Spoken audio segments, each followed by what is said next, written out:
जय गुरुदेव, सभी को प्रणाम, हरिओम। तो हमने प्रथम मंडल जो है वो पूरा कर लिया। तो आज हम देखने वाले हैं दूसरा मंडल और उसका जो है प्रथम अध्याय। यहीं पे है ना हम लोग। तो इसको देखते हैं। तो इसके अंदर तो इसको अंदर देखिए।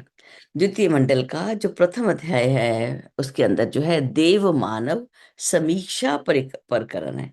कि यहाँ पे जो है मानव की अलग अलग स्तर दिखाए जाते हैं। देखते हैं इसको। कहते हैं एक बार जो है मुनि मनीषियों का, अब पिपलाद ऋषि वाला सत्र समाप्त हो गया। अब नया सत्र जो है वो प्रारंभ हो रहा है। देखते हैं यहाँ पे आचार्य कौन है इसके। तो यहाँ पे जो मनी मनीषियों का एक उत्तम जो संगम था वो कहाँ हुआ? नैमिषारण्य क्षेत्र में हुआ। बड़ा अद्भुत था। आसपास के सभी मूर्धन्य जो उत्तम यापन करने उत्तम जीवन यापन करने वाले जो प्रज्ञा पुरुष थे वो उसमें एकत्र हुए। अब कहते हैं समागम तो पहले भी हमेशा होते रहते हैं, लेकिन विचार मंथन से समुद्र मंथन की तरह कोई बहुमूल्य रत्न निकले और जो मनुष्यों को अधिक सोचने करने का सामयिक प्रकाश मिले। और जो जन समुदायों की जो कठिनाई है उसको हम समझें, उनको आगे बढ़ाएं। इस तरह का जो समारोह था वो यहाँ पर जो है उसको बनाया गया। तो यहाँ पर जो है अलग अलग तरह के जो प्रश्न आने के लिए सब थे। तो यहाँ पर जो मुख्य बात दिखती है कि सत्र का अध्यक्ष कौन है? आश्वलायन ऋषि। ऐसी व्यवस्था की गई थी कि प्रश्न तो कोई भी कर सकता है, लेकिन उत्तर कौन देगा? केवल सत्र के अध्यक्ष ही उत्तर देंगे। तो पहले दिन की जो जिज्ञासा किसने प्रस्तुत की? ऐत्रेय ऋषि ने प्रस्तुत की। उन्होंने प्रश्न पूछा कि ईश्वर ने मनुष्य को सारी सुविधाएं जो हैं समान मात्रा में सभी मनुष्यों को उपलब्ध हैं, पर उसमें से कुछ मनुष्य तो केवल पेट प्रजनन भर तक सीमित रहते हैं और कोलू के बैल के समान मरते खपते पशुओं की तरह जो हैं जीवन को गुजारते रहते हैं। और और देखिए, और अपने लिए भी वो संकट खड़ा करते हैं, दूसरों को भी गिराते रहते हैं। कुछ तो पहले तो उन्होंने बताया, एक तो है कि जो पशुओं की तरह जीवन बिताते हैं, और कुछ जो हैं पतित और तिरस्कृत बनते हैं, यातनाओं को सहते हैं। ठीक है, खुद भी गिरते हैं, दूसरों को भी गिराते हैं। वो कौन है? और कुछ ऐसे हैं जो उठते हैं, स्वयं भी दूसरों को भी ऊंचा उठाते हैं, जीवन नैया को पार करते हैं, श्रेय को प्राप्त करते हैं। और ऐसे लोगों को यश मिलता है, सम्मान मिलता है, सहयोग भी मिलता है। बहुत सारे उनसे प्रेरणा लेते हैं। उनकी गुण गाथाएं स्वर्ण अक्षरों में लिखी जाती हैं। ये जो भिन्नता है वो पशु स्तर का हुआ, वो जो है पिशाच के स्तर का हुआ, और ये महामानव के स्तर का है। तो सभी मानव ही। ये सब क्या क्या समस्या है? क्या कारण है इसके पीछे? अब जो है अश्वलायन ऋषि जो है वो बोलते हैं कि भगवान ने जो सभी मनुष्य जो है वो एक जैसे ही बनाए हैं। उस दया निधि को सभी बच्चे जो हैं, अपने पुत्र जो हैं, समान रूप से प्यारे हैं। सभी को उसने समान सुविधाएं परिस्थितियां भी दी। लेकिन लोग क्या करते हैं? अपनी इच्छा अनुसार जो है रास्ता चुनते हैं। और जो रास्ता जहां तक जाता है, अब इतनी सारी ट्रेन जो है रेलवे स्टेशन पे आती हैं, अब हम अपने लिए हम खुद ही रास्ता ढूंढते हैं, मैंने कहाँ जाना है। तो ऐसे ही अपने जीवन का रास्ता भी स्वयं, क्योंकि पीछे हमने पढ़ा था कि मनुष्य को स्वतंत्र चयन की छूट दी है उसने। अब जो जो रास्ता जहां ले जाता है वहीं पे पहुंच जाते हैं। कहते हैं अब यहाँ पे एक कैटेगरी निर्धारित की गई। स्वार्थ परायण जो व्यक्ति होते हैं, जो पेट और प्रजनन तक सीमित होते हैं, वो मनुष्य तो हैं लेकिन पशु के रूप में हैं। वो अपने काम से काम रखते हैं, दूसरों की सुख सुविधाओं में हाथ नहीं बटाते। ठीक है, उस जो मिला उसी में उसी के साथ ही रहते हैं। किसी के दुख में सहानुभूति नहीं करते, सहायता करने की इच्छा नहीं होती। ठीक है, अपने लिए ही बस। इसको हम बोल देते हैं ना कि ये मनुष्य सेल्फ सेंटर्ड है, अपने तक सीमित है बस। इसको दूसरों की कोई मतलब नहीं है, अपना पेट अपना सब कुछ है बस। और इन ऐसे लोगों को सहानुभूति भी नहीं मिलती, चाहे वो कितने भी बड़े क्यों ना हो, कितनी भी बड़ी पोस्ट पे क्यों ना हो। तब भी लगेगा कि ये मनुष्य तो अपने तक सीमित है, इसको कुछ और नहीं है। लेकिन कुछ लोगों की महत्व आकांक्षाएं जो है वो बहुत बड़ी चढ़ी होती हैं। वो अपना बड़प्पन और वैभव के लिए वो आतुर रहते हैं, और वो चाहते हैं कुबेर सा मैं धनी बन जाऊं और इंद्र सा सामर्थ्य मेरा हो जाए। तो उसके लिए जो है वो दूसरों पर जो है वो अत्याचार करके, दूसरों को दुख देकर वो धन को इकट्ठा करना चाहते हैं, अपनी सुविधाओं को लेना चाहते हैं। तो ऐसे व्यक्तियों को क्या बोला जाता है? कि पिशाच बोला जाता है। ये क्या करते हैं? इनकी प्रवृत्तियां कैसी होती है? आसुरी प्रवृत्तियां होती हैं। ठीक है, इनको ज्यादा, इनके साथ ज्यादा नहीं रहते। सौम्य सात्विकता जो है, वो तो कहते हैं जो सादगी के साथ निभती है। और जो व्यक्ति अपने आप को अच्छा रखना चाहता है, उसके कैसे होगा जीवन, उसका परिश्रमी होता है, धैर्यवान होता है, और थोड़े में संतोषी रहना पड़ता है। ये बातें, ये जो पिशाच स्तर के लोग होते हैं, इनको स्वीकार नहीं कर सकते। हम सादा जीवन रखें, ये तो हो ही नहीं सकता। दूसरों की सहायता करें, थोड़े में संतोष पालें, ये तो है नहीं। तो ऐसी ऐसी जब दशा हो जाती है, तो दूसरों को ठगना, चूसना, गिराना, सताना, ये इनका काम रहता है। जो तीसरा वर्ग है, वो सबसे महत्वपूर्ण है। अगर हम देखें तो एक वर्ग है एक सामान्य मनुष्य, लेकिन यहाँ पर तीन तीन वर्गों में इसको बांटा गया। तीसरा जो है देव मानव का है। ये व्यक्ति कैसे होते हैं? ये लौकिक अपनी जो महत्व आकांक्षाएं होती हैं, सांसारिक महत्वाकांक्षाएं, इनको विसर्जित कर देते हैं। और जीवन कैसे जीते हैं? औसत नागरिक स्तर का निर्वाह स्वीकार करते हैं। परिवार छोटा रखते हैं, उसे स्वावलंबी सुसंस्कारी बनाते हैं। संग्रह की इच्छा नहीं करते, बड़प्पन का दर्प दिखाने की भी इच्छा नहीं होती। स्वेच्छा से ब्राह्मण वृत्ति अपना लेते हैं। अब देखिए, अब इसके पास जो है, इनके पास कौन सा मुख्य गुण होता है? ये सारी श्रेष्ठ उनकी वो है कि श्रेष्ठ, लेकिन इसमें महत्वपूर्ण जो सूत्र है, वो हम उसको पकड़ लेते हैं। ये सूत्र जो है, समझदारी, ईमानदारी, जिम्मेवारी और बहादुरी के आदर्शों से जीवन को ओत प्रोत करते हैं और दिव्य दृष्टि प्राप्त करते हैं। यही वाला सूत्र सबसे बड़ा है इसका, 48 नंबर का। ठीक है, पहले तीन कैटेगरी में बांटा। और जो जो ये वाले लोग हैं, जो महामानव हैं, इनके पास समझदारी भी होती है। ये ईमानदार होते हैं अपने धन के प्रति, अपने काम के प्रति। जो मुझे काम दिया, मैं ईमानदारी से करूं। जिम्मेवारी लेते हैं, देश की, अपने परिवार की, समाज की, अपनी एक रिस्पॉन्सिबिलिटी है कि मेरे पास काम है, मुझे वो काम करना है। अपना काम स्वयं ढूंढते हैं। अब तीन चार तरह के लोग होते हैं। एक तो बोलते हैं, गुरुदेव का साहित्य में मिला मुझे एक दिन, कि एक तो होते हैं नौकर सर के नौकर। उसको कैसे बोलते हैं नौकर को? कि जो काम दिया जाता है बस वही करेगा वो। कई बार तो वो पानी के बदले मिट्टी का तेल भी डाल देगा, कि वो केवल नौकर का स्तर है, अपनी बुद्धि नहीं लगाएगा जरा भी वो अपनी। लेकिन एक होता है एक सेवक, ले लीजिए, जो थोड़ा सा बेटर हो गया। लेकिन एक स्वयं सेवक होता है। स्वयं सेवक को बोलना नहीं पड़ता कि तुम ये करो या तुम ये करो। हम स्वयं सेवक बने। मेरी जिम्मेवारी है मैं अपने आसपास सफाई रखूं।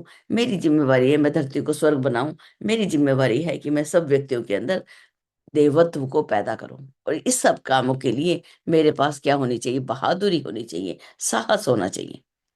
सत साहस के रूप में सज्जन हैं, लेकिन साहसी हैं, पराक्रमी हैं। और ऐसे लोग जो है, जीवन को ओत प्रोत करते हैं और दिव्य दृष्टि को पा लेते हैं। ऐसे लोग, अब जो हैं, ऐसे लोगों को देखिए। ऐसे लोग जो हैं, ये अपना कल्याण भी करेंगे और विश्व कल्याण का, दोनों प्रयोजन को ये कर लेते हैं। और ये इसके अंदर हमें क्या दिखता है? उनके अंदर क्या होता है? इनके अंतःकरण में क्या होता है? उत्कृष्टता के प्रति श्रद्धा होती है। और चिंतन में क्या होता है? आदर्श। ये जो है इनके पास, ये मंगलमयी प्रज्ञा जो है, वो इनके पास उभरती है।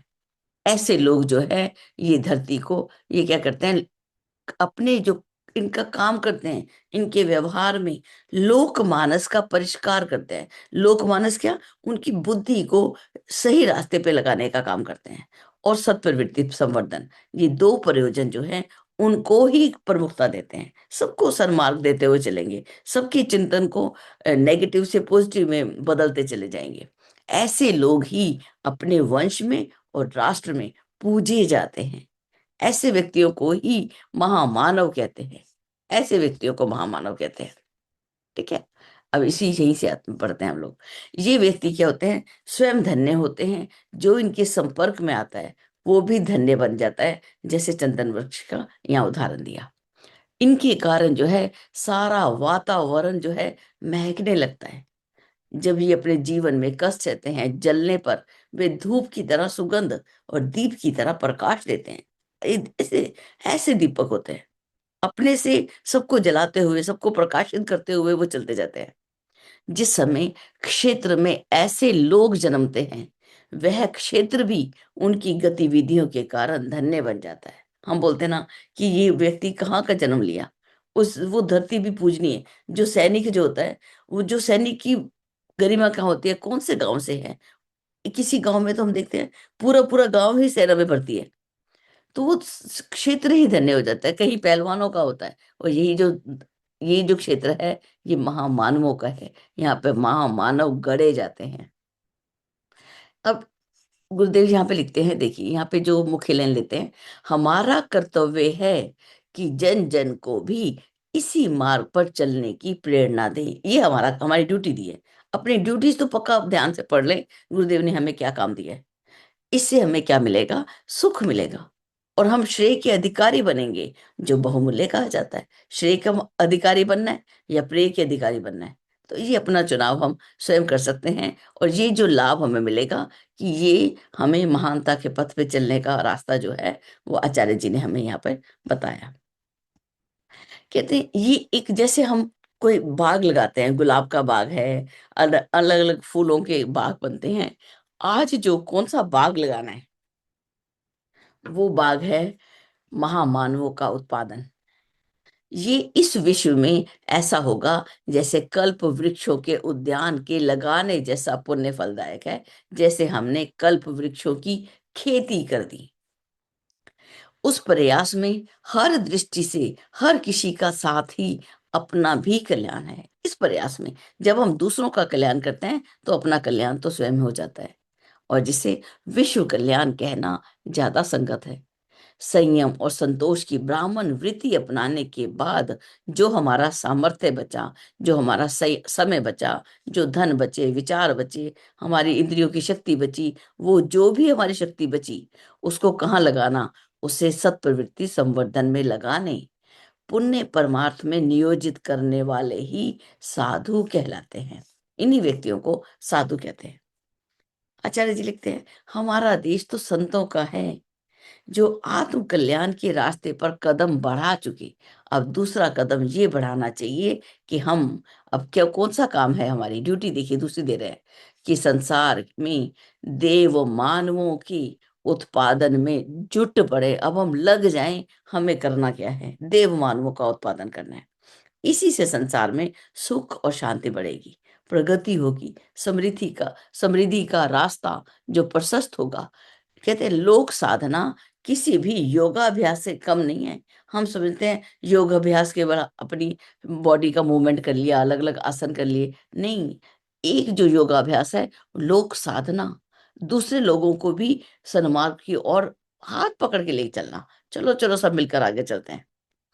इसे अपनाने पर दोहरा प्रयोजन निर्बाध रूप से सदता है, जिसका प्रवाह मंगलोन्मुख होता है। अब देखिए आगे देखते हैं। अब इस ये महामानवों का जो उत्पादन करना है, इस जो हमारे देश में जो ऋषि आए, तो यहाँ पे आश्वलायन ऋषि बोल रहे हैं कि हम ऋषियों की महान परंपरा अपनाकर महामानवों के उत्पादन में लगे रहें, ऐसे ही लगे रहें।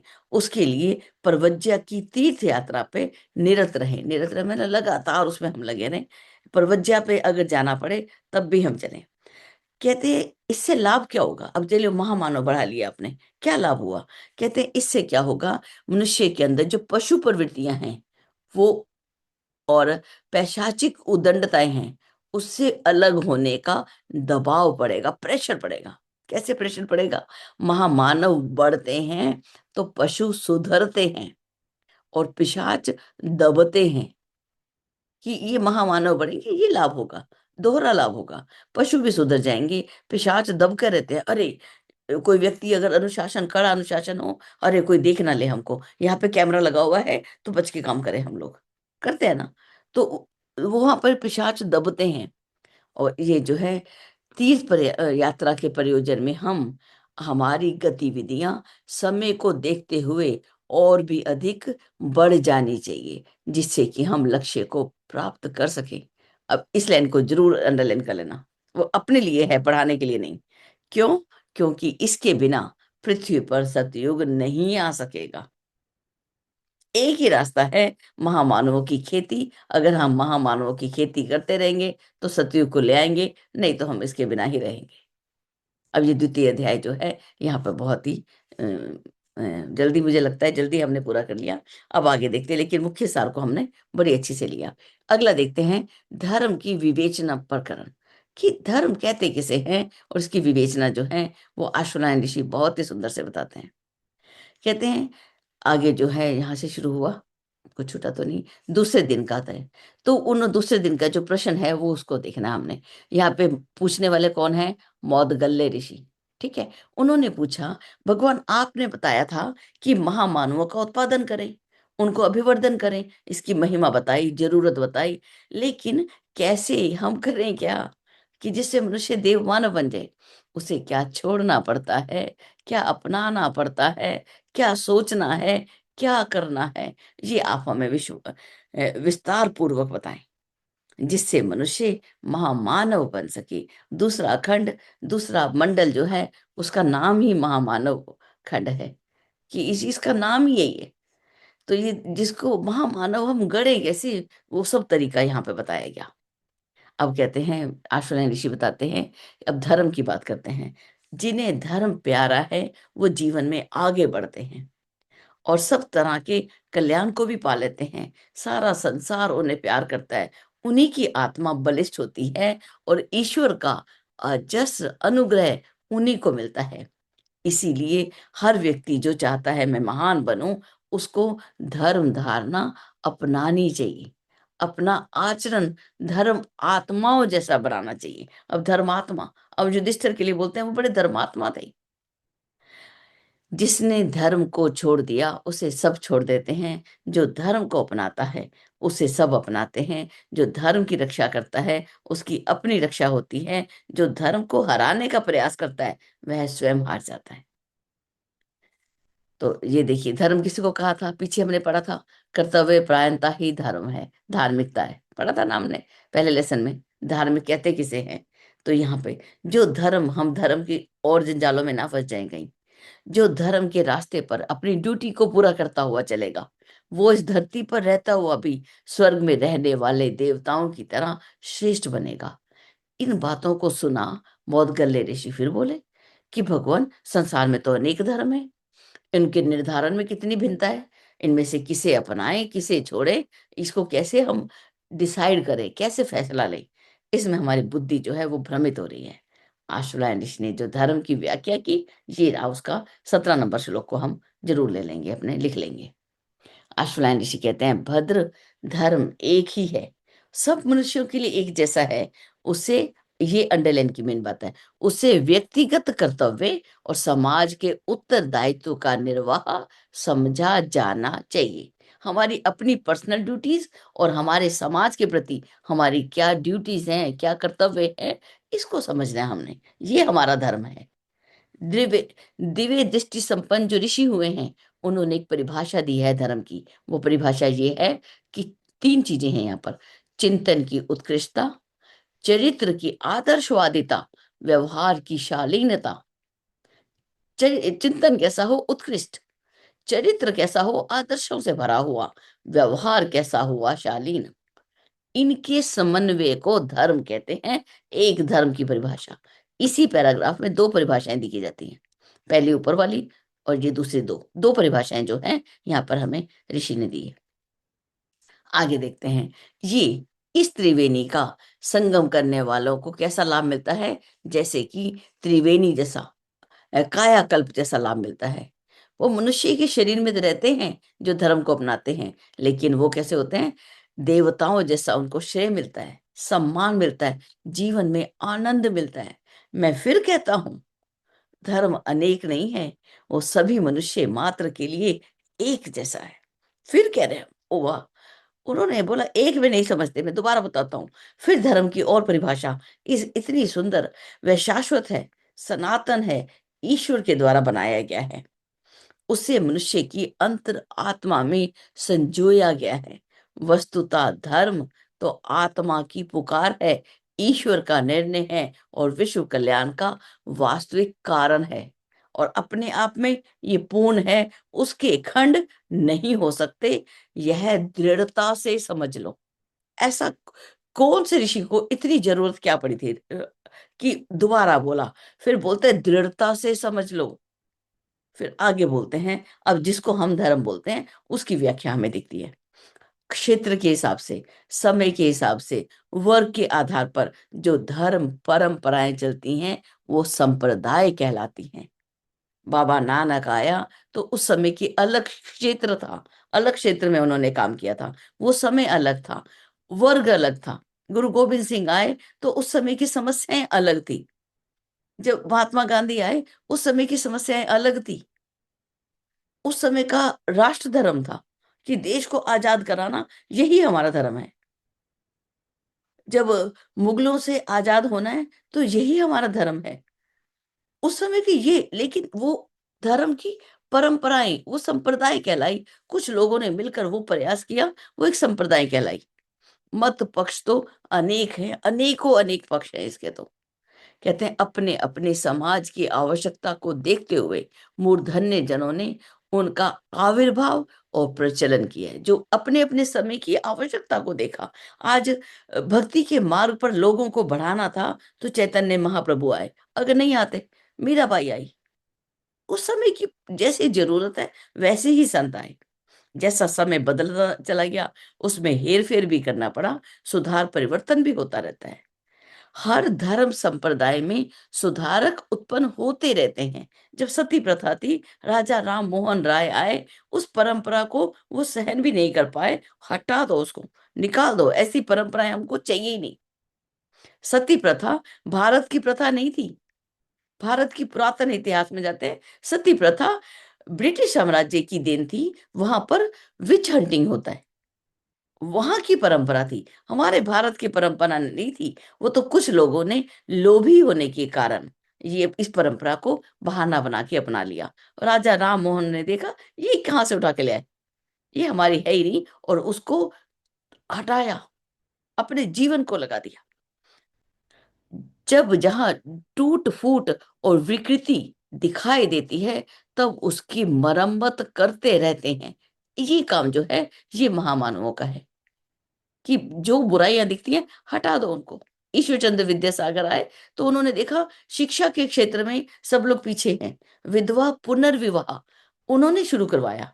क्यों? उसके जीवन को हम क्यों उसमें अंधकार में धकेल दें? बदलो इस परंपरा को।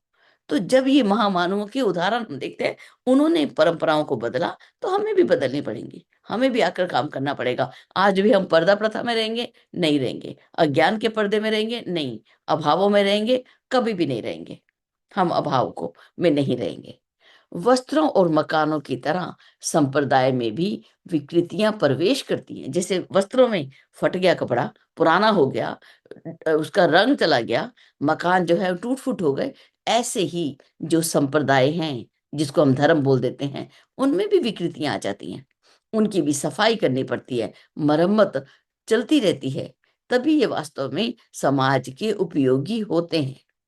हमें, अब देखिए ऋषि कैसे लिखते हैं, हमें संप्रदाय और धर्म का अंतर समझना चाहिए। हमें इनके अंदर का अंतर मालूम पड़े। साथ ही ये अनुभव भी करना चाहिए कि सबका उद्गम एक है। वे एक ही समुद्र की अनेका अनेक आकार विस्तार वाली लहरें हैं। एक ही सूर्य की अनेक किरणें हैं। मेघ वर्षा की एक ही प्रक्रिया में से नदी निर्झरों की तरह जन्मे हैं। हम सभी उसी में से निकले हैं, उसी एक में से। उन सब का प्रवाह समुद्र में जा मिलने की दिशा में समान रूप से प्रवाहित हो रहा है। सभी उसी ईश्वर में जाकर मिलना चाहते हैं। कौन चाहता है? कौन सा धर्म है जो ईश्वर के साथ एकाकार ध्यान के माध्यम से नहीं होता, योग के माध्यम से नहीं होता, विपश्यना, अनेक प्रकार के तरीके हैं, लेकिन मिलना उसी में जाकर है। सभी उसी और दौड़े चले जा रहे हैं जैसे नदियां दौड़ी जाती है समुद्र से मिलने। आशुलायन ऋषि ने फिर बोला, मूर्धन्यों ने, यहाँ प्रश्न भी आता है शायद, हाँ ये प्रश्न आया है कि यहाँ पर मोदगल्ले जी बोले कि उनके लक्षण कौन से हैं जो हमको समझें कि आपने बता दिया। देखिए ऋषि ने, आचार्य जी ने दोबारा फिर लिख दिया, क्योंकि अभी भी उनको लगा मेरे बच्चे अभी भी जंप मार जाएंगे, श्लोक को छोड़ जाएंगे। तो इस श्लोक को देखिए दोबारा लिखा गया कि धर्म जो है व्यक्तिगत कर्तव्यों और सामाजिक उत्तरदायित्वों के आदर्श निष्ठ निर्वाह को कहते हैं। दोबारा लिखा। तो आपने बताया, लेकिन बताइए उसके लक्षण क्या हैं? कौन से लक्षण को अपनाकर हम जो है महामानव बन सकें? आशुलिन ऋषि बोले, मूर्धन्यों ने धर्म के 10 प्रधान लक्षण बताए हैं। इन्हें हम 5 जोड़ों के रूप में, 5 युगम के रूप में हम जाने।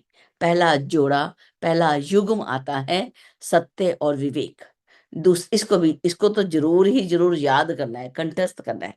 पहला युग्म कौन सा है? सत्य और विवेक। दूसरे में है संयम और कर्तव्य। तीसरे में अनुशासन और व्रत धारण। चतुर्थ में स्नेह, सौजन्य और पराक्रम। और पंचम में हम बोलते हैं सहकार और परमार्थ। पहला कौन सा है? हम सत्य बोलें, लेकिन विवेक युक्त सत्य बोलें, विवेक से हम काम करें, हम संयम करें। जो हमारे जीवन में हमने बचाया उसको ड्यूटीफुलनेस में, कर्तव्य पालन में लगा दें। हम अपने जीवन में अनुशासन में रहें, जो सरकार ने अनुशासन बनाया है उसको हम पालन करें। और साथ में अनुबंध, अनुबंध मतलब व्रत धारण, मतलब हम सब स्वयं से अपने लिए संकल्प लें कि हम ऐसा जीवन जिएंगे। अनुबंध, सेल्फ डिसिप्लिन, एक है डिसिप्लिन और एक है सेल्फ डिसिप्लिन, आत्म अनुशासन। और चौथे में है स्नेह, सौजन्य और पराक्रम। हम सज्जन बने लेकिन पराक्रमी साथ में बने। ऐसे तो मामला गड़बड़ है, बड़े सज्जन हैं भाई साहब, अब इनको कोई मार के चला जाए कोई फर्क नहीं पड़ता, ऐसा तो हो ही नहीं सकता। सज्जन बने, पराक्रमी, पिट के नहीं आना। मम्मी हमेशा कहते थे, कुट खा के आई, मैं तेनों कुटांगी। अगर तू पिट के आई, ससुराल आए। अब हमें पता था अगर हम पीट के जाके पिट गए, पिटाई हो गई और जाके माँ को बता दिया मम्मी मेरे सासू वालों ने मेरे को मारा, तो मम्मी कह रहे थे मैंने तो बचपन से ट्रेनिंग दी थी कि अगर पिट के आई तो मैं तुझे पिटूंगी, अब आजा मैं तेरी पिटाई करूं। तो उस पिटाई से डरने के लिए हम स्वयं ही लड़ना सीख गए कि नहीं नहीं, समाज में लड़ना है, लड़ना हमें पड़ेगा, ये तो पक्की बात है, ये तो ऋषि ने लिख दिया हमें, आचार्य जी ने। पंचवा कौन सा था? हम मिलजुल कर रहे हैं। अब कल एक प्रश्न आया था कि हम इंडिपेंडेंट रहे, हम डिपेंडेंट रहे या इंटरडिपेंडेंट रहे। मम्मी बताओ इनमें से कौन सी लेना चाहिए? परीक्षा तो बच्चे भी लेते हैं ना, कि हम आजाद रहें, हम दूसरों पर निर्भर रहें, या आपस में निर्भर रहें, एक दूसरे के साथ रहें। इंटरडिपेंडेंट, एक दूसरे के ऊपर हम निर्भर, हम हैं निर्भर एक दूसरे के ऊपर, कि तू मेरी सेवा कर मैं तेरी करूं। अकेले में तो इस राष्ट्र की धरती स्वर्ग बन नहीं सकती। तो सहकार और परमार्थ उसी के में आता है। हम एक दूसरे के ऊपर मिलजुल कर कार्य करें और उस परमार्थ के राह पर मिलते चले जाएं। अब ये जो 10 हैं, इस 10 की जो कहते हैं ना महात्म्य, वो गुरुदेव अगले श्लोकों में लिखते हैं। इन 10 को मानवीय गरिमा के प्रहरी, चौकीदार हैं ये। 10 दिक्पाल, जैसे 10 दिशाएं जो हैं हमारे चौकीदार हैं, 10 दिक्पाल कहा गया, ऐसे ही हमारी ये प्रहरी हैं, ऐसे हमारे ये चौकीदार हैं। इस अगर सम्मान इनको समन्वित करना हो तो हम 5 युगम के रूप में हम बताएंगे। अब देखिए, अभी अब तक हम योग शास्त्र हम देखते थे, सांख्य और योग दर्शन के अंदर हम यम और नियम पढ़ते थे। अब यहाँ पर गुरुदेव ने क्या लिख दिया कि 5 ही यम हैं और 5 ही नियम है तुम्हारे लिए। बहुत छोटा कर दिया कि अब तुम अष्टांग उन पर नहीं जाना, योग पर नहीं जाना, तुम इस पर आ जाओ। तुम ये 10 नियम जो हैं, 5 यम और 5 नियम कर दिए, यही अपनी आत्मा का कल्याण कर देंगे। जो इनको अपना लेगा उसकी 5 ज्ञान इंद्रियां और 5 कर्म इंद्रियां, इसका संयम सध जाएगा। जो इन्हें अपनाता है उन्होंने ऐसा किया जैसे कि 5 प्राणों की और 5 उप प्राणों की विद्या को पूरा कर लिया। ये पंचाग्नि विद्या, इसको पंचाग्नि विद्या बोला आचार्य जी ने। जब भी हम कठोपनिषद में पंचाग्नि विद्या का हम जब भी बात करें तो हम इसी पंचाग्नि विद्या को लें साथ में, कि हमारे ऋषि ने हमें ये वाली पंचाग्नि विद्या विद्या बताई थी, अपने 5 प्राणों पर नियंत्रण, 5 उप प्राणों पर नियंत्रण, ये हमें बताया गया। योगी जन जो इनको अपना लेते हैं, अपने 5 कोशों का अनावरण करते हैं। अब हम 5 कोश की साधना करते हैं, तो 5 कोशों की साधना सबसे सरल दे दी ये 10 सूत्र देकर। यही है 5 कोशों की साधना, यही है 5 रिधियां और यही है 5 सिद्धियां। इन्हीं 5 गुणों के साथ जुड़ी हैं। यही पंच योग और 5 तप हम बोलते हैं। तप क्या है? तप के लिए हम कितनी सारी परिभाषाएं ढूंढते हैं। तपस्या, किसी ने कुछ बोला, किसी ने कुछ बोला, गुरुदेव बोले यही योग है, यही तप है, तो इन 10 को ही धारण कर ले। अब बोलते हैं गीता के अंदर 5 पांडव यही हैं। राम भगवान के दरबार में 5 दिखते हैं, ये वही है। शिव के अंदर पंचायतन इन्हीं को समझा जाता है। यही पाप नाशक पंच गवे, जो गौ से हम पांच गवे बनाते हैं, ये पंच गवे भी यही हैं। और पंच पंच अमृत, हम जब भगवान की पूजा करते हैं पांच चीजों को इकट्ठा करते हैं, दूध दही घी, वो शहद, ऐसी तुलसी का पत्ता, ये सब डालते हैं। तो पंच अमृत भी इन्हीं को मानना यही है। अब जाकर सामान इकट्ठा करने के लिए, तो हम जाके सामान, अरे तुलसी का पत्ता नहीं मिला, अरे दही नहीं है घर में, दूध नहीं है, गुरुदेव मतलब पांचों को इकट्ठा कर हाथ में रखो, पी जा इसको, हो गया पंचामृत। पंचगव्य चाहिए, मैं गाय कहाँ से लाऊं, गाय कहाँ से लाऊं, ये लिए पंचगव्य रखा अपने हाथ में और पी जाए, नहीं कोई, यही है पंचगव्य। इन्हीं को अपना ले, इसी को जीवन को व्यवहार में ला दे, यही है सब कुछ। तो इतना बड़ा महात्म्य है, इसको हमें नहीं देखना। अब अभी भी, अभी कहाँ शांति हुई है। इन पांच धर्म पुण्यों को जो जीवन में उतारना, और मनुष्यों द्वारा क्या बोला गया, परम पुरुषार्थ यही है, सबसे बड़ा पुरुषार्थ है। जो इनको जीवन में उतार लेगा, इनका पालन करेगा, जो इन्हें पालते हैं, पालने की प्रेरणा देते हैं, साधन जुटाते हैं, वातावरण बनाते हैं, वो इस लोक में और परलोक में श्रेय पाते हैं, हर दृष्टि से कृत कृत्य हो जाते हैं।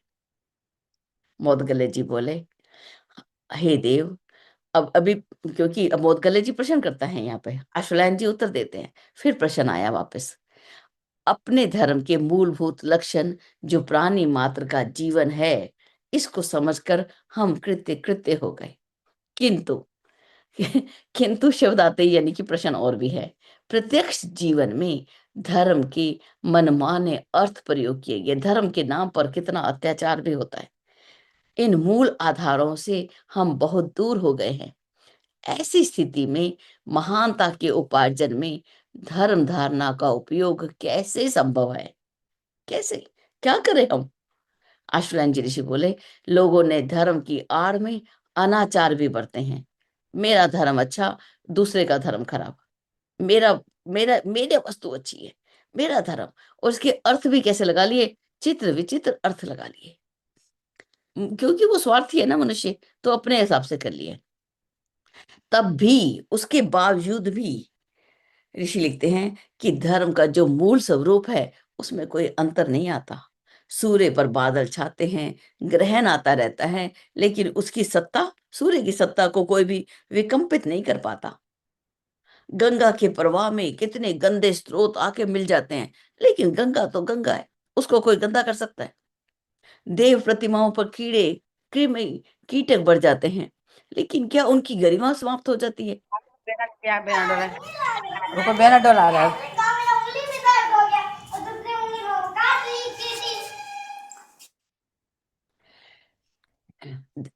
लेकिन उनकी जो गरिमा है देव प्रतिमाओं की, वो कभी कम होती है? धर्म की आड़ में चलने वाले अनाचार को सुधारा, और क्या करना चाहिए, कहा गया, बदला जाना चाहिए। पर उसकी महत्ता और उपयोगिता के संबंध में कोई संदेह नहीं करना चाहिए। अब इस लाइन को देखें, धर्म परायण ही महामानव बनते हैं। कौन बनेगा महामानव? जो धर्म को, अर्थ को समझेगा, उसको जीवन में अपनाना पड़ेगा।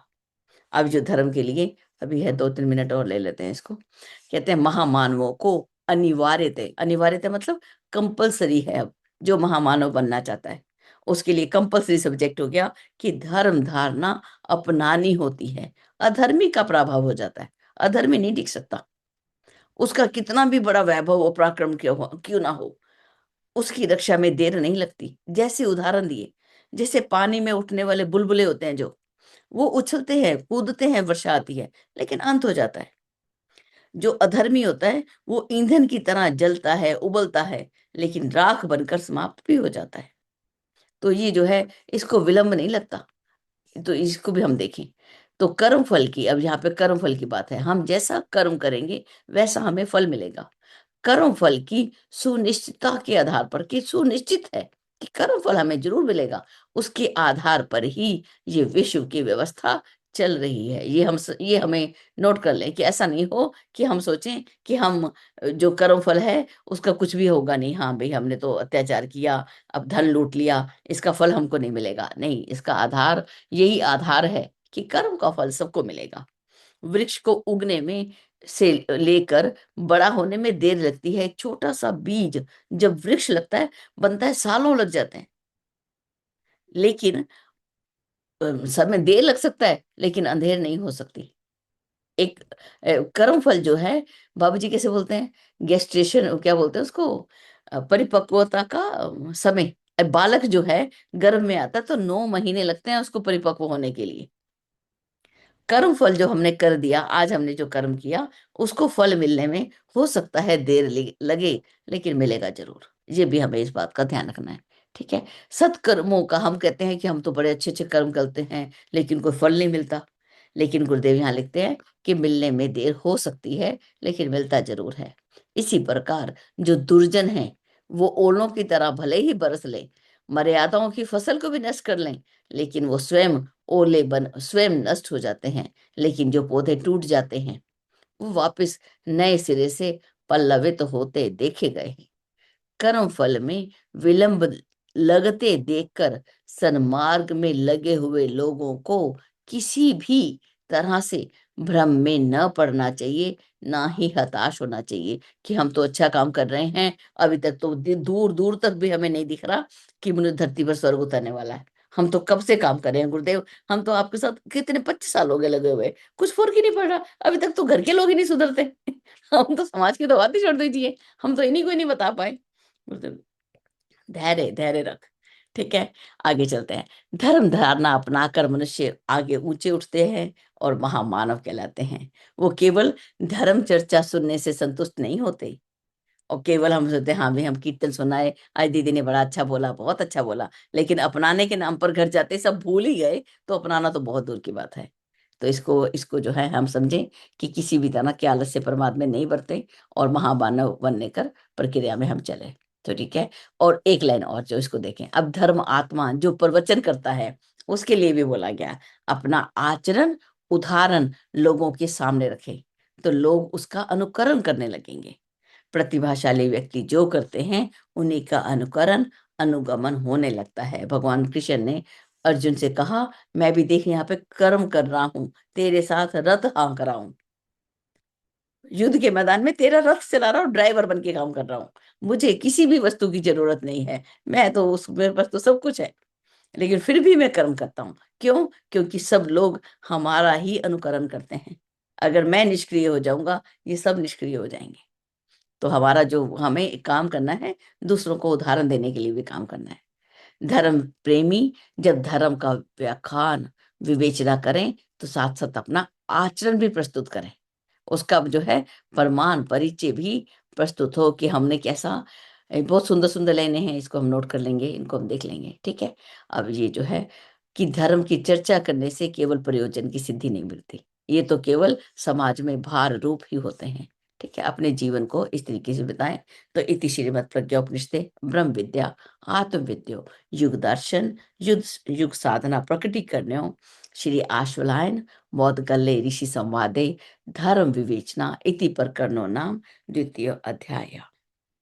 कल हम जब रामचरितमानस पढ़ रहे थे, तो उसमें एक रीता दीदी कुछ कह रहे थे और वो बात बीच में रह गई थी। तो रीता दीदी आप हो यहाँ पर? रीता भानोट दीदी, हम कहाँ पे थे कल?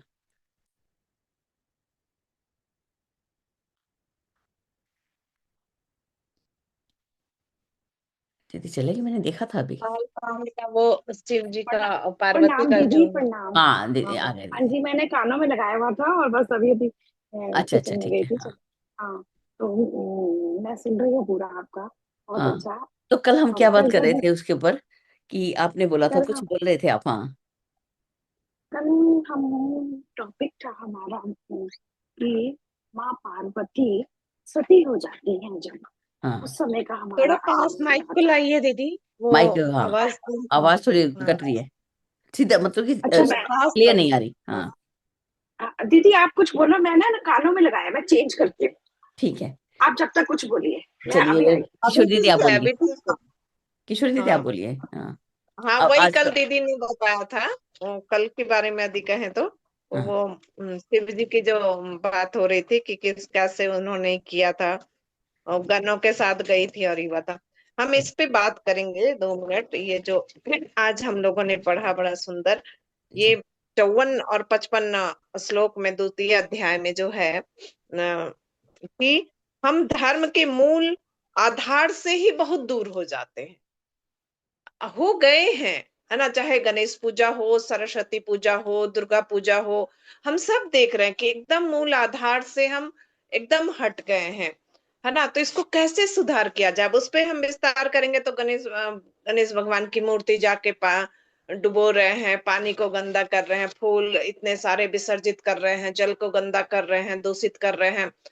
और क्या, यहाँ में जब आई तो कह रहे हैं, अरे वो ड्रम नहीं बजेगा तो गणेश पूजा क्या हुआ, जब तक 2 घंटा नृत्य नहीं होगा तो पूजा क्या हुआ, पूरा घूमेंगे और डम डम डम डम इतनी तेज आवाज, पूरा वाइब्रेशन, ओ गॉड, पूरा लाउड स्पीकर इतना तेज, क्या है ये, धर्म है, ये पूजा है।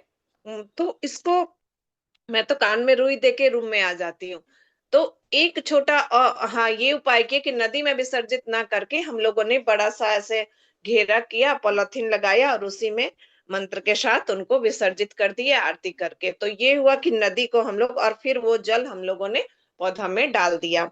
तो ये इस तरह से कुछ सुधार कर सकते हैं। दुर्गा पूजा के मूल आधार में हम कहाँ भटक रहे हैं, दांडिया करेंगे, नृत्य करेंगे, नए कपड़े पहनेंगे और लड़के लड़की खूब डांस करेंगे, और तो बहुत ही, मतलब मैं जाना नहीं चाहती उस पर।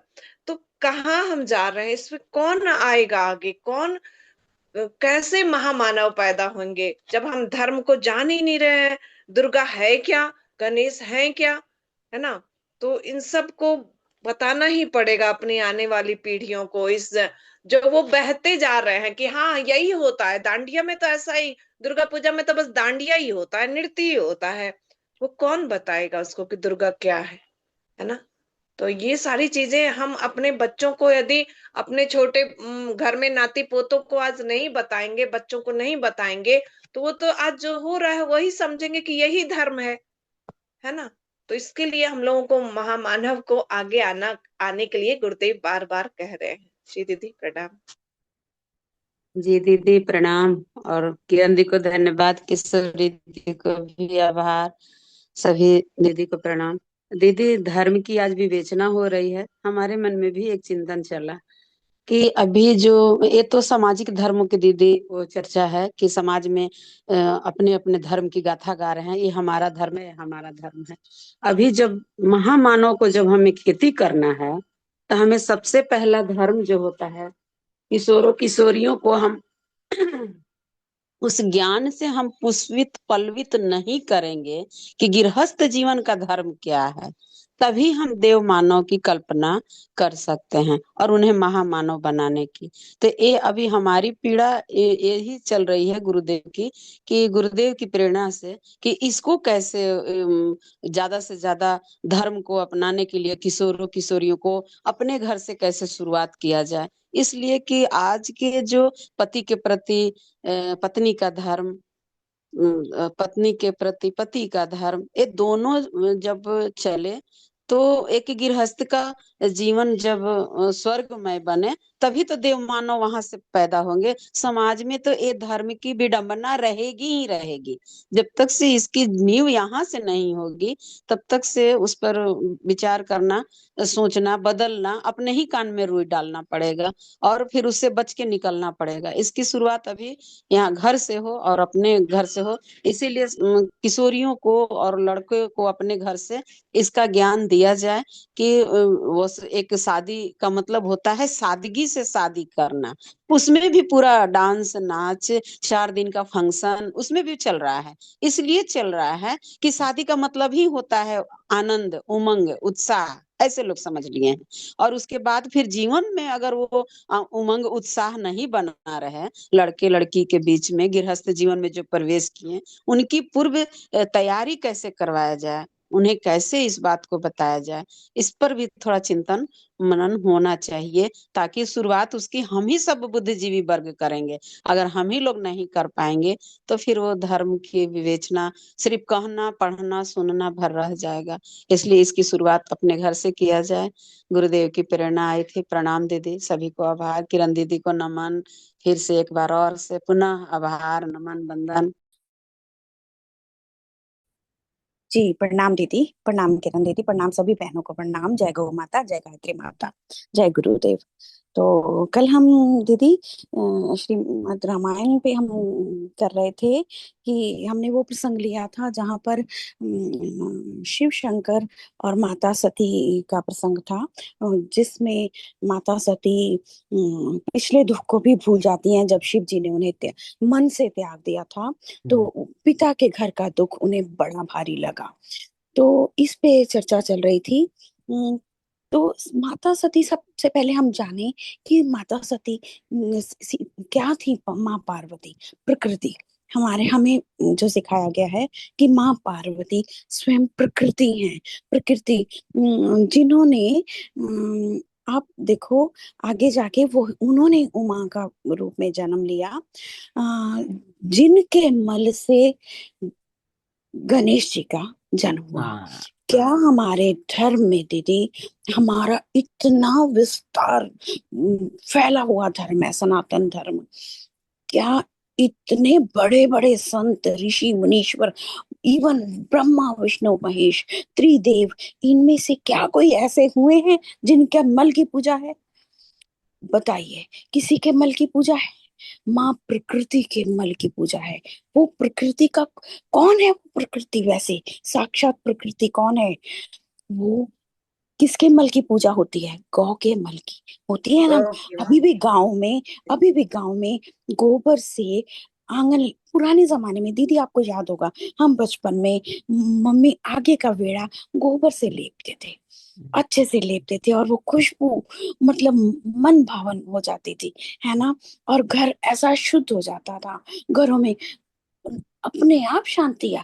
कितना पुराने जमाने में थोड़ी थोड़ी तनख्वाहों में 6 6 बच्चों को पालना होता था, है ना दीदी। कैसे फिर भी शांति रहती थी, कलह नहीं होते थे। आज इतनी तनख्वाहें हैं फिर भी कलह हैं, फिर भी इतने कलेश हैं। मतलब हर दूसरे घर में डिवोर्स, हर दूसरे घर में डिवोर्स। कैसे हम लोग, हम भी तो हैं किस उस जमाने की। अगर कुछ नाराज भी है पति तो हम मस्त होके बैठी हैं कि ठीक है कोई बात नहीं, दूसरे समय फिर अच्छी सी परांठी और खाना बना के दे रही है ना। कोई नाराजगी नहीं, अपने आप ठीक हो जाते हैं, है ना, हो ही जाता है। तो क्या था, मतलब गौ के वो प्रकृति कौन है, वो उनको पहचानने की जरूरत है। वो साक्षात गौ है। और उस प्रसंग में आया था कि देवी पार्वती को अपने ही घर में अपमान मिला, है ना। आया था ना कल प्रसंग, अपने पिता के घर में। तो अपनों से अपमान सबसे ज्यादा असहनीय है, सबसे ज्यादा बुरा जो है अपनों द्वारा किया गया अपमान है।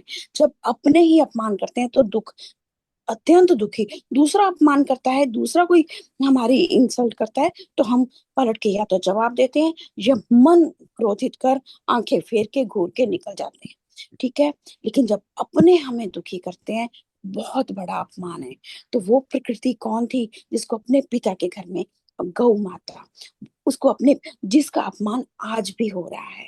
याद है जब देश में लड़ाई युद्ध हुआ, मतलब आजादी की लड़ाई हुई, उसका पहला क्या था, क्या बेस था उस लड़ाई का? नहीं तो शांत बैठे थे, गुलाम बैठे थे, आराम से नौकरियां कर रहे थे। जब मंगल पांडे को बोला गया कि इस औजार को मुंह से खोलो, और उन औजार, उन पे क्या था? गौ का मांस।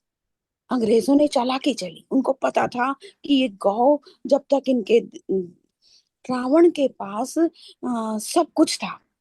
अब मैं उस तरफ आती हूँ, रावण के पास क्या नहीं था? वो पुलस्त्य कर नाती था, ऋषि पुलस्त्य का नाती था, है ना। बहुत भगवान शिव का भक्त था, क्या नहीं था? क्या किया, क्या उसने? गौ का अपमान।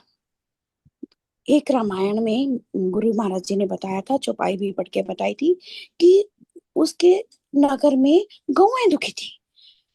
अब वहीं पर महाभारत में जाओ, जब ये अज्ञातवास में पांचों पांडव होते हैं, तब उनको ढूंढना मुश्किल हो जाता है। युधिष्ठिर कहता है कैसे ढूंढूं? कहते जहां पर हृष्ट पुष्ट गौएं होंगी दुर्योधन दुर्योधन दुखी हो जाता है, तो वो कहता है कैसे ढूंढूं, तो कहता है जहां पर भीष्म पितामह कहते कैसे पता लगाएं, कहते जहां हृष्ट पुष्ट गौएं होंगी वहां भारत होगा, वहां अर्जुन होगा, वहां ये पांचों भाई होंगे। यानी कि गौओं को जहां दुखी किया गया वहां भारत नहीं है। समझ आई? मतलब अपनों का अपमान। जब मंगल पांडे को बोला गया कि मुंह से खोलो इस औजार को, तो उसने गौ का अपमान, गौ का मांस मुंह पे लगाना उचित नहीं समझा। उसने उसका विरोध किया। देश में आजादी की इतना बड़ी लड़ाई हुई, रिवोल्ट हुआ। लेकिन उस समय जब जितने फ्रीडम फाइटर्स थे उन्होंने कहा कि हम लोग पहला काम ये करेंगे कि अपनों से अपनों का अपमान नहीं करेंगे। गाय हमारी माता है, हम अपनी माँ का अपमान नहीं करेंगे, हम इसकी रक्षा करेंगे। हम जैसे ही आजादी मिलेगी हम गौ को राष्ट्रमाता घोषित करेंगे। लेकिन नहीं हुआ। गाय और बछड़े का चिन्ह तो लगाया उन्होंने, चुनाव चिन्ह गाय और बछड़े का। गौ माता हमारी, गाय हमारी माता है, जगह जगह प्रचार में घूमते रहे कि गाय को बचाएंगे। लेकिन जैसे ही हमें पद मिला, हम पद के मद में भूल गए कि गाय गाय क्या, कुछ छोड़ो छोड़ो, वोट बैंक वो हमें मिल गई, अब विदेशों में सप्लाई करने लगे। जितने भी मतलब आए सत्ता पे लोग, हर बार हाँ जी इसी प्रॉमिस को लेके आए कि गाय को राष्ट्रमाता बनाएंगे।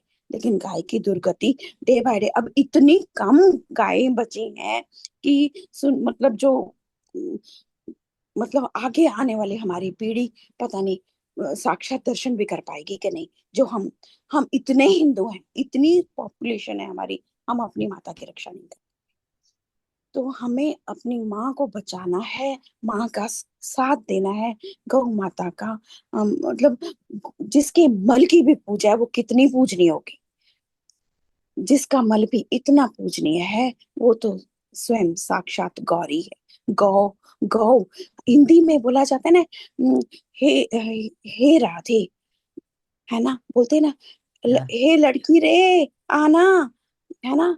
अरे गौरी, गौ को बुलाया, गौरी वही गौरी है, गाय ही गौरी है। उसकी आरती में भी दीदी ध्यान से सुने, हम पढ़े, हे अम्बे गौरी जय श्यामा गौरी। किसी को श्यामा काली कहते हो आप? हम्म। गौ माता स्वयं माता रानी को हम काली कहेंगे? हे माँ तू गौरी है, तू ही काली है? नहीं। ओम जय अम्बे गौरी, री तो उसको बोलने के लिए, गौरी, हे री बहन, री सखी, री उस हम्म। तरह से। हे माँ गौरी, हे श्यामा, श्यामा कौन है? श्यामा रंग की गाय है। हे श्यामा जय श्यामा गौरी, गौरी। तो उस प्रसंग में जो शिव ने शक्ति की रक्षा के लिए वीरभद्र को भेजा, हम्म। शिव ने प्रकृति की रक्षा के लिए वीरभद्र को भेजा। प्रकृति के उनका रोष उनके मन में हुआ कि उन्होंने आत्म अपनी देह को वहां समाप्त किया। तो रामायण की वो चर्चा दीदी कंटिन्यू करना, वो प्रसंग अति सुंदर है, अति सुंदर। मुझे उसमें जैसे गुरु महाराज जी दिखाते हैं, मैं आंखें बंद करती हूँ तो उन मुझे साक्षात गौ माँ दिखती है, ठीक है। साक्षात गौ माँ के दर्शन होते हैं, और शिव के और गौ माँ के। तो और जय सब। गौ माता। जय गौ माता। जी। हमारे पास अभी 4 मिनट पड़े हैं, आप में से कोई कुछ कहना चाहता है तो बोलिए। जी। आ, मुझे लगता है कि हम लोग पूरा लेसन पढ़ रहे हैं सिर्फ इसीलिए कि आप स्वयं चुन लेंगे कि अब कौन कौन सा अच्छा लग रहा है मुझे सूत्र, कि कौन कौन से सूत्र हैं, हम किस तरह से अपनी बात रखों। आज के उसमें महामानव गढ़ने की बात की गई, कोई और व्याख्या हमें नहीं चाहिए। इनका मतलब क्या है, किसको महामानव कहते हैं, और हम इनका खेती कैसे करें, बस यही है हमारे प्रणाम कैसे। दीदी, जय गुरुदेव। जय गुरुदेव दीदी। जय गुरुदेव दीदी, मैं घर से बाहर थी थोड़ा, इसी कारण मैं नहीं जुड़ पाती थी। आज मैं जुड़ी हूँ तो ये आज हमें ये भी टॉपिक बहुत ही अच्छा लगा दीदी, जिसमें कहा गया धर्म क्या है। धर्म हमारा चिंतन चरित्र व्यवहार तीनों को शुद्ध करने का, तीनों को उत्कृष्टता की ओर कि उत्कृष्ट करने का ही नाम धर्म है। जी जब हमारा चिंतन, हमारा चरित्र, हमारा व्यवहार तीनों उत्कृष्टता की श्रेणी में नहीं आया तो हमारा वो धर्म धर्म नहीं कहलाएगा, वो वह आडंबर कहलाएगा। सचमुच जब हम कोई धर्म करते हैं और हम क्या करते हैं, दुर्गा पूजा कर रहे हैं, कोई पूजा कर रहे हैं और लड़ाई झगड़ा कर रहे हैं, मारपीट कर रहे हैं, तो वो क्या धर्म हुआ? हमारा चरित्र में, हमारा व्यवहार में तो बदलाव आया ही नहीं। हम माता की पूजा कर रहे हैं और माता के उपदेशों को एक भी हम अपने अंदर धारण नहीं कर रहे हैं, तो वो पूजा क्या है, वो धर्म क्या है? तो धर्म वही है जो धारण करें, जो हमारा चरित्र को बदल दे, जो हमारा चिंतन को बदल दे, जो हमारा व्यवहार को बदल दे, वही सच्चा धर्म है। जी दीदी, इनसे बढ़कर कोई धर्म नहीं है। जी। धन्यवाद दीदी, प्रणाम सभी को, जय गुरुदेव।